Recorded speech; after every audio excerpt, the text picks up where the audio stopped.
Moira, this has been an exciting week. You're breaking into our conversation, but we're happy to have you. I mean, when we go off air, we keep talking because Mark Hitchcock is here with the book Iran and Israel, and he's taken the fascinating passage of Ezekiel 38:39 about the coming war against Israel. It's prophesied in the Bible. So today we ask, understanding the cataclysmic events, the casualties that would dwarf any preceding war, how do we cope with that? Romans 8:28 tells us, and we know that all things work together for good to those who love God, to those who are the called according to his purpose. But Mark, what about the people who don't love God? Well, God is sovereign over everything, so everything's working together for God's ultimate purposes. But I think, we have to say in this passage that ultimately if someone doesn't love God and they're not called according to God's purpose, as one preacher I heard one time say, really all things are working together for bad. Mm-hmm. I mean, the Bible says the wrath of God abides on that person. That's right. No, that's right. That's pretty heavy. It is very heavy. But the people love to quote the first part of that verse: "All things work together for good." Right. But they don't look at the conditional statement on the end of those who love God and are called according to His purpose. And for those who don't know the Lord, ultimately, we know that there's a hell after this life. That all things will ultimately work out for bad for them. Now, the Bible doesn't say there all things are good. No. And it doesn't say God causes all things, but it says God causes all things to work together for good to those who love God and are called according to His purpose. So we have to understand what that passage does say, but also what it doesn't say. It doesn't say God causes everything. It doesn't say everything's good, but God causes all things to work together for good. In Iran and Israel, you talk about Shia eschatology, and I just couldn't help but think about how it has almost the same footprint that we look at. I mean, the 12th Imam is going to come to Mecca with Jesus. He's going to be 40 years of age. I mean, you give great detail about that. And I think it's important for us to know that. Can you give us just a synopsis over it? It's really a counterfeit, isn't it? Well, it is, yeah. And that's what Satan does. He's never had an original thought. He just counterfeits what God does. But, this whole idea, this hidden Imam, he went into hiding in 874 A.D., they say, and he was 5 years of age. He's going to emerge someday. And there's differences in Muslim eschatology, Islamic eschatology, about the exact timing of these different events. But he's going to emerge, go to Mecca. Israel is going to be destroyed, the Jewish people. Ultimately, there's going to be a worldwide Islamic caliphate. They're going to take over the whole world. But yeah, Jesus is coming back in their understanding with the Mahdi, or with this Messiah figure. So Jesus will be with him, but he'll be the second in command, which of course is totally contrary to Scripture. They talk about sometimes a 7-year period of time, which this Mahdi is going to rule the world before this ultimate time of peace and prosperity comes under the rule of Islam, which is a counterfeit idea of the millennial kingdom or reign of Christ. Is the caliphate the millennium? Is that that would be what they would probably millennium call. Yeah, where this caliphate is going to be this global rule, basically, of Islam over the entire world, which we believe there's going to be a global rule, but it's going to be under the reign of Jesus Christ during His kingdom when He returns. So you're right, it's just all these differences. They have a Messiah figure, they have a 7-year period, they have this time of global peace and prosperity. It's the same scenario, but the names have been changed. Now, you say in your book there are 200,000 missiles aimed at Israel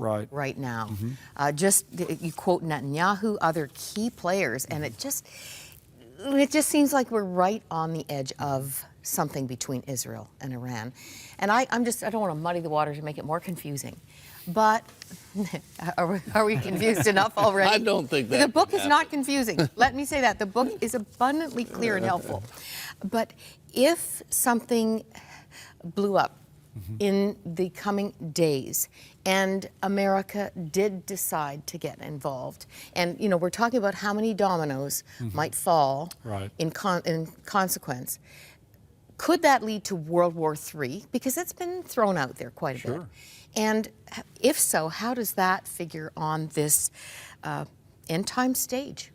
Well, yeah, a lot of people think if this Iran-Israel thing erupts into open war, it's a shadow war now. If it erupts into open war, certainly there's going to be problems with world oil production coming through the Strait of Hormuz, those kinds of things. But It could go into a regional war as some other nations join with Iran, and Egypt maybe breaks the Camp David Accords and comes in, Hezbollah coming against Israel. But many say it could lead to World War III. Now, how that would fit in with Ezekiel 38 and 39, that wouldn't be, I think, the fulfillment of Ezekiel 38 and 39 if the rapture hasn't occurred yet. But again, it could be the further build-up and setup for these things. Because it is interesting. This is something we haven't talked about yet. In Ezekiel 38, it talks about them riding horses. Right. And spears, and these kind of people read that and they say, well... Now, these are the enemy armies, not us. Yeah, that's right, yeah. We have horses later, too. Yeah, that's right. But, that's an interesting thought. And many have said, well, they just use, imagery that was common in that day, but it really refers to tanks and all the things we know about. But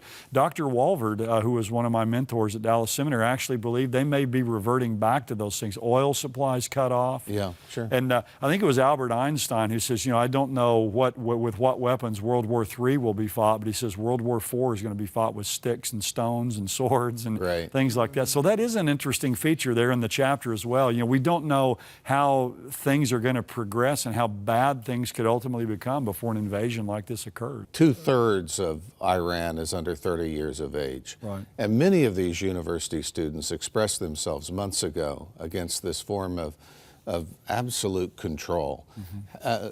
Give us just the demographic of the nation.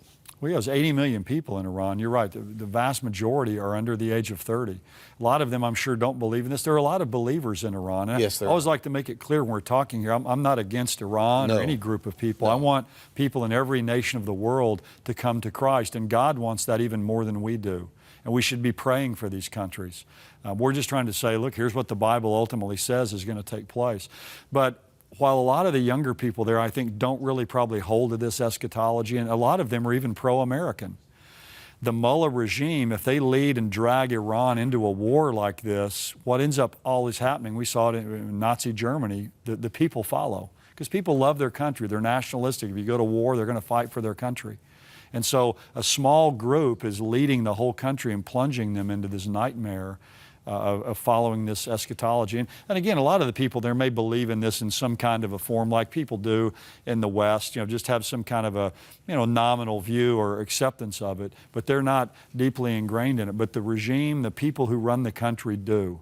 And that's the frightening thing. You're going to have people who are apocalyptic, who are genocidal, and who could possibly have nuclear weapons, and that's not a good combination. It's going to be like Adolf Hitler with nuclear weapons. And the distinction is, it is a theocracy. The president doesn't run the country. Right. The Ayatollah does. He does, that's right. Yeah, the president's just a mouthpiece. Right. And sometimes when Ahmadinejad's kind of gone out too far, you kind of notice really he pulls back because he probably got told by the Mullah regime and especially the Ayatollah to back off or what to do. So that's the control. But it is insulting when you see him in the UN talking about negative. He doesn't even believe in the Holocaust. Right. I mean, it is so bizarre and absurd. Deception, real and deception. The tragedy of that type of regime that's taken over. Well, that's what some have pointed out. The irony is he denies the Holocaust, yet he wants to repeat it. Right. You've written 20 books on prophetic events, but you have 2 boys. You're happily married with a 21 and a 24-year-old. Right. And how does this knowledge, all these insights, this prophetic focus, shape your parenthood, your family? What do you do differently? Well, I think, one of the things it does for me is living each day with the thought in mind, Jesus could come back today. As you pointed out earlier this week, it's a purifying hope. Right. I mean, Jesus said everyone who fixes his hope on him purifies himself, even as he is pure. It motivates us to serve the Lord. At the end of 1 Corinthians 15, after talking about the rapture, Paul says, therefore be steadfast, immovable, always abounding in the work of the Lord, knowing your labor is not in vain. I think it teaches us to value all the time that we have with our family as well. We don't know when the Lord's going to come. And, none of us knows how much time we have personally. We don't know when we're going to die, or prophetically. We don't know when the Lord's going to come. And each one of us needs to make sure that we know where we stand with the Lord and we're living each day for him and that we enjoy the life God's given to us. People sometimes wonder, like my wife had a friend of hers one time ask her, your husband studies prophecy, isn't he real depressed? Is he kind of a depressed kind of guy writing all this stuff? She said, no, really, he's not. Because to me, we know we have the ultimate hope in Jesus Christ. And we know, as someone has said about the book of Revelation, the ultimate message of that book is we win. Christ wins. Mark, we're going to have more from you next week, and we thank you so very much. What a great interview.